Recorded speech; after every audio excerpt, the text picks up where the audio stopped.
Pemirsa, sidang lanjutan dugaan pembunuhan yang dilakukan oknum dosen Tirom Sisitanggang terhadap suaminya Rusman Marilan Situngkir menghadirkan saksi ahli personel Bit Lefor Polda Su, Kombes Raffles Tampu Bolon. Keterangan saksi pun dinilai telah sinkron dengan keterangan saksi fakta sebelumnya terkait percikan darah yang ditemukan di lemari kayu kamar korban identik dengan darah korban.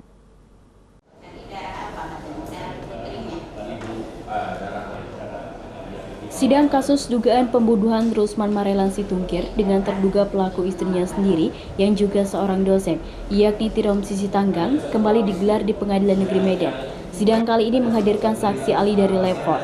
Menurut kuasa hukum keluarga korban Ojahan Sinurat, keterangan saksi ahli sudah sinkron dengan keterangan para saksi sebelumnya, di mana saksi Surya Bakti alias Ucok sebelumnya menerangkan 4 kali mendengar suara rintihan minta tolong dari dalam kamar korban. Dan yang menjadi catatan penting menurut Ojahan, saksi ahli mengatakan bahwa percikan darah itu terjadi akibat adanya benturan benda tumpul terhadap tubuh korban, sehingga objek yang berdarah itu muncrat mengenai lemari kayu. Namun Ojahan menyayangkan JPU yang dinilai kurang mengeksplor pertanyaan pada saksi ahli.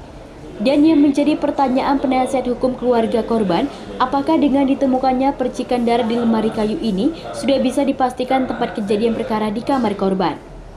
Saya seorang dosen tua, sudah berumah tangga lama. Tahu saya akibat kalau saya berbuat tentang bahkan jaksa yang di sini pun ada beberapa orang saya yang mengajar.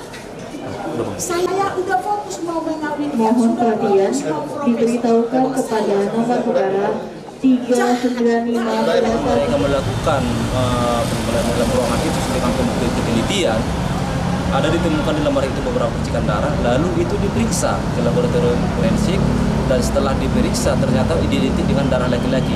Dan setelah itu dilakukan, diperiksa lagi, darah itu identik dengan korban dengan darah keluarga. Nah, itulah tadi yang kami lihat dari yang kami dengar tadi keterangan kami.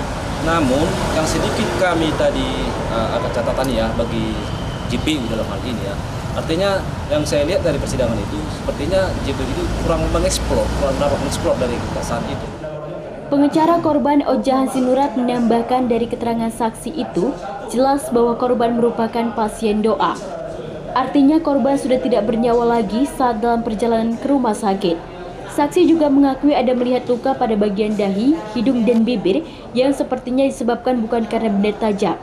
Ojahan berharap agenda mendengarkan keterangan saksi ahli yang bakal digelar minggu depan bakal mengkuat fakta kalau korban meninggal karena dibunuh. Karena ada 3 saksi ahli yang bakal didengar keterangannya minggu depan. Dari Medan, tim iNews melaporkan.